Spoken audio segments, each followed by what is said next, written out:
Okay, hi, I'm Shabs from Syncro Gearboxes. Today we're going to have a look at installing the slick shift, the Syncro Works Development slick shift, which I've got here with me.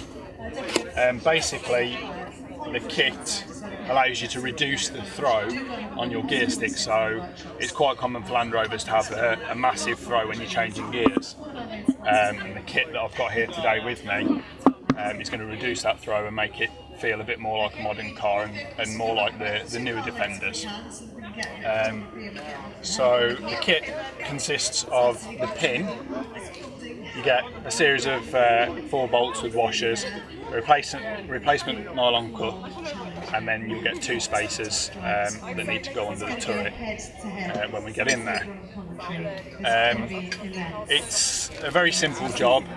You'll only need a handful of tools. Here we've got a 13mm spanner, circuit pliers, a flathead screwdriver, a 17mm spanner, a 10mm spanner, and then some Allen keys for the grub screw. Okay, so we're going to jump straight in. It's nice and easy. So the first thing we need to do is get the gear knob off the diff lock and get this rubber gaiter out of the way. So I'm going to jump straight in and get that done. I'm just going to pull this to the top of the stick. I'm not going to bother taking it off completely.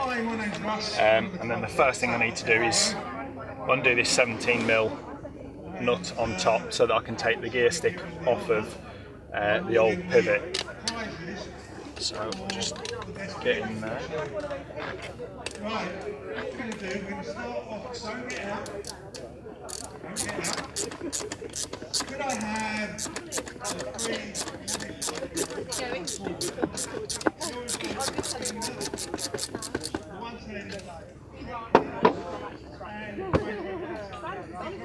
So with them out of the way, I can pull the stick straight off the spines like that and just put that to one side. Okie dokie, the next job is to flick off these 2 springs so that we can remove the old pin. I'm just going to use the flathead screwdriver to do that. Just flick them off. Nice and simple like that, they'll drop down out of the way. And then we'll need the 10mm spanner in there just to undo this lock nut at the back, and that's just a retainer so that basically your pin doesn't pop out and pull off into your hand if you're driving. So I'm just going to pull that out. So, and then if we're lucky, that should just pull straight out like that. And we've lost a spring. There should be a spring in there with the little grub screw, and that's just popped out. So we'll find that in a second. Okay, so we've just found the nylon end with the spring that popped out of the back of the pivot. So now we can completely discard that, but we want to keep the spring and the nylon end. And we're just going to keep that somewhere safe. So the next job now is to remove the 4 13mm bolts around the end of the turret, so we can take the complete turret off. I've already loosened some of these, so hopefully we can do this quite quickly. It was basically because they were the product I wanted to buy anyway. So I said to him, so you're going to be in the test. I might be there for 10 in the morning. I have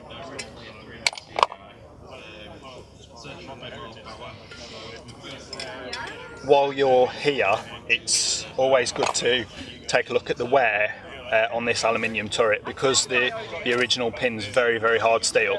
This turret, the grooves and the seat here do wear very quickly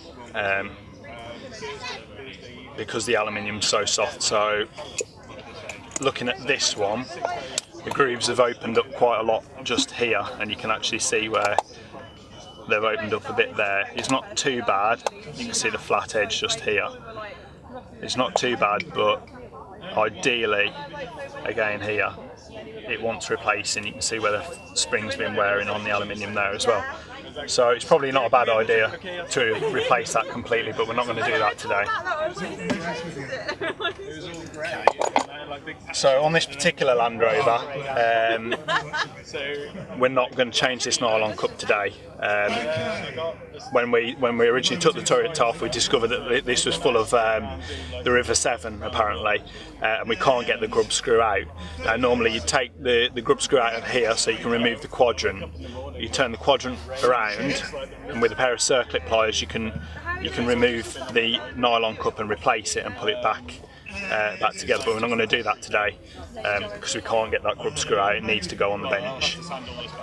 So moving forward, we need to drop our new spacers in on here.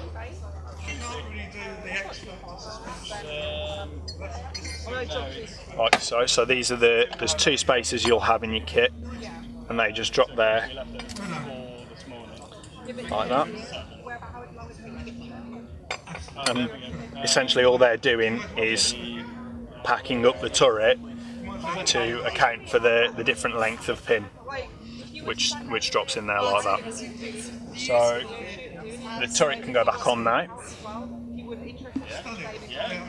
with the new bolts, because they need to be a bit longer.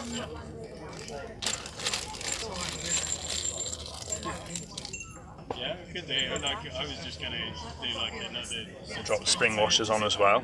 So like everything I've done on it, just with a roller. So I'll just drop 2 in for now, so we can move ahead. Leveling coach paint, and it doesn't come out too bad. There we go. Right, so our trophies, how are we doing? See, side savers getting lined up and ready. As I said, it's one of our chances to say thank you to all of our people for coming to the show, for taking part in it with our camp stand and with our vehicles. Absolute joy to see. Hark! So I'll just tighten those 2 up.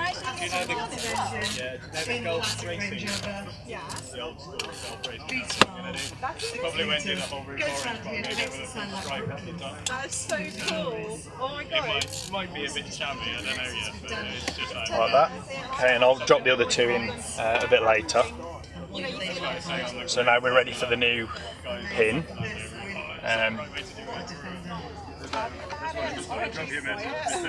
Spring. I started to go really quiet after that. So the spring goes in that way around, so that the nylon end is facing outwards. And we're just going to push that into there, like that. And then we need the retaining nut with the big washer. Sometimes on this big washer they wear a flat, so if it has, you just need to spin the washer around, so it's not flat anymore basically. spring spacers that sit. So Still lift the truck 5 inches. just nip that up like so. And now the fun job of getting the springs back up onto here. When you're doing this on the bench it's nice and easy, but it's not so easy when you're doing it in the car. That wasn't too bad. Yeah, I understand. They're like crank. Yeah. There we go. Otherwise you wear those bushes up. Right. Also they'll have to sort of wide angle. So for the purpose of this video I won't put the rubber gaiter back on.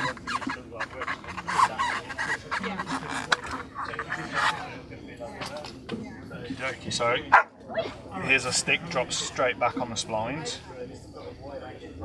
Find it. There we go. And then flat washer and the nylon nut straight back on there. Nip that up as well.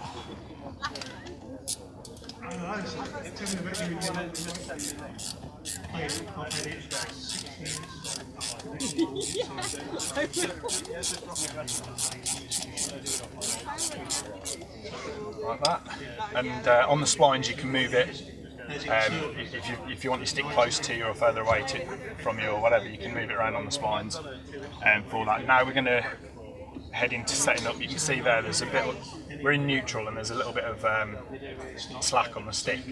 So the way to get rid of that basically is with these springs and the 2 lock nuts two nuts here, sorry, bolts and bottom nuts here. So we're going to drop it into third, which should be there.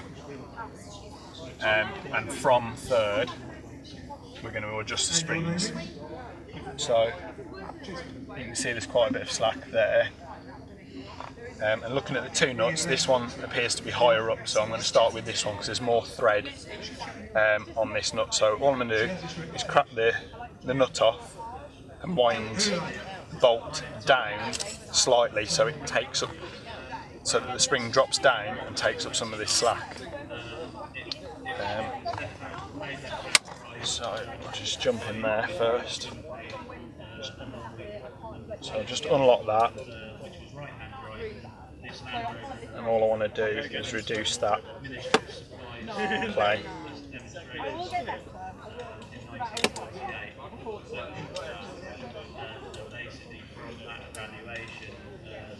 So by winding this in, it's dropping the spring down, which will then sit on here, and you can see that the slack's actually reducing quite a lot, quite quickly as well.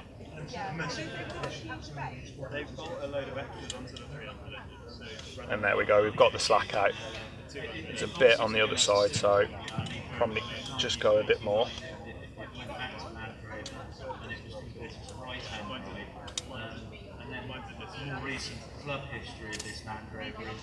Okay. So that's out there, and now I'm going to drop it back into neutral and feel it, and I've got next to nothing there, so I'm quite happy with that. And I'm going to drop it back down into fourth there and check it, and I'm happy with that. If there was a bit of slack in fourth or in neutral, I'd go back to third and try and take it out from there. But that is pretty much it. So we need to put the rubber gate back on, which is easy enough to do.